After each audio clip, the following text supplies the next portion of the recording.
All right, welcome back. You've probably felt it before, some of us more than others, maybe in a car or on a boat. Motion sickness. It's not fun. No, some people are experts at knowing all about it. But now, for the first time in over 40 years, there is a new treatment for it. Our Nine Health expert, Dr. Pyle Coley, is joining us.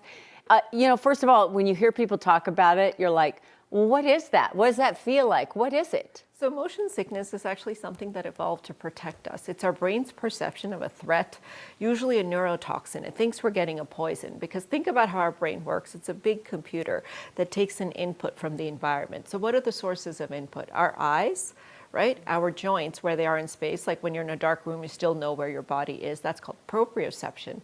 And then these tiny little canals in our ear, they're called our vestibular system. They tell us which way is up and which way is upside down.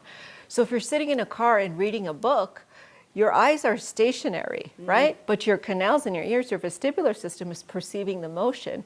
So that mismatch creates basically the brain saying, oops, this must be a neurotoxin. Let me trigger a vomiting center in the brain, and let me trigger the gastrointestinal tract as well. Are some people more prone to it than others? There are a lot of risk factors. So genetics is a huge risk factor. It tends to run in families. If you have a history of anxiety, your vomiting center is more sensitive. You're more likely to get motion sickness, migraines. Women are more likely to get motion sickness. And what's interesting is if we've had a long night without rest, we're fatigued or sleep deprived, our motion sensors... Maybe that's why you get it. Because I haven't slept in 20 years? I don't know. Yeah, no, but you know what? Like some people will say, oh, when I sit in the back of the car, or when I sit in the passenger seat, is there a difference between being uncomfortable in a car and actually having motion Yeah, sickness? because sometimes you're just kind of, if I'm reading something, I will go, ugh, my stomach feels weird. So it's a spectrum.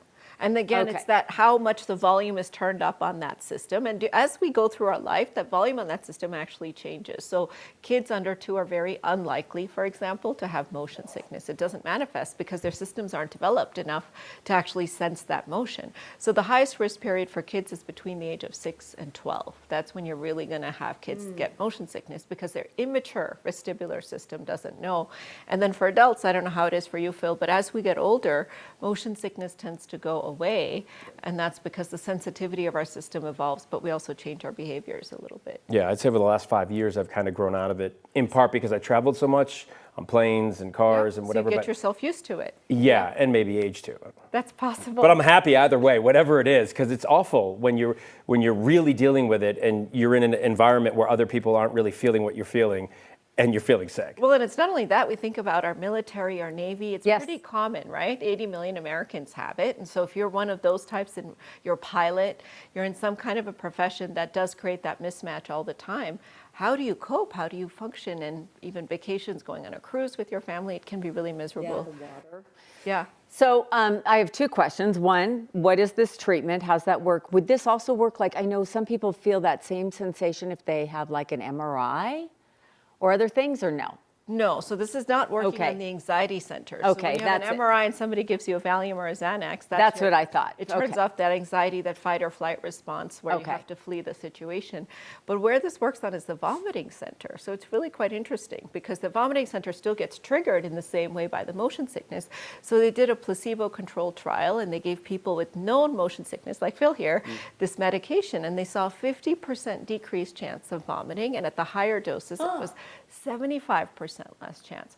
So incredibly effective medicine. For decades we've had nothing. We've used like antihistamines like Benadryl and Meclizine. We've used anticholinergics, but now this actually targets that vomiting center in the brain. So it really can be a game changer for people, and it can be used as a way to train your brain that that's not necessarily a threat.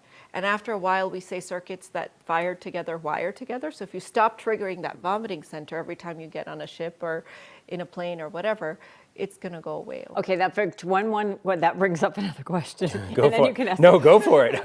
If you know someone, men in my home that have a fear of vomiting, does that work? It doesn't work. Like if you get the flu, I mean, total fear. So they say it's not true, but it's true. Really? It's not uncommon. A lot of people would rather. I mean, nobody enjoys it, but a fear. Yeah. There's a deep-rooted fear of vomiting. Does that work? So this works in a different way. So for them, I would recommend something called ondansetron. Those are vomiting medications that are what's called antiemetics. They work on the vomiting center, but in a different way, not triggered by motion sickness, but triggered by our amygdala, which is the fear response that triggers the vomiting center to work. But we use these medicines in chemo patients, for example, even Yeah, sometimes that's true. You think preventively. about that cancer patients. Oh, Do you have Just- someone in your home like that? Just finally, before we go, because I know they want us to wrap up, but this is a fascinating conversation. I know. When you say the vomiting center, are we talking about in your head, or is it a body response? It's in your head, Phil. Okay. And it triggers your body to have that, the compulsive vomiting. So sometimes you can basically have the nausea, the feeling, the triggering of the vomiting center without having the actual vomiting, or usually they go hand in hand. But our brain is a master computer, and it's highly tied to our emotions. It's highly tied to hormones. So women have a more sensitive vomiting center. That's why pregnancy can trigger that Makes vomiting sense. a lot easier, and can trigger motion sickness easier as well. Yeah, I'm going to go with it was passed down to me. who knew we'd want to spend so many minutes No, I know, talking about but vomiting? fascinating. Vomiting centers. Always But fascinating, it- Dr. everybody can relate, and nobody yeah. wants it ever to happen to them. 80 So million thank you. Americans, so. Dr. Coley, thank you.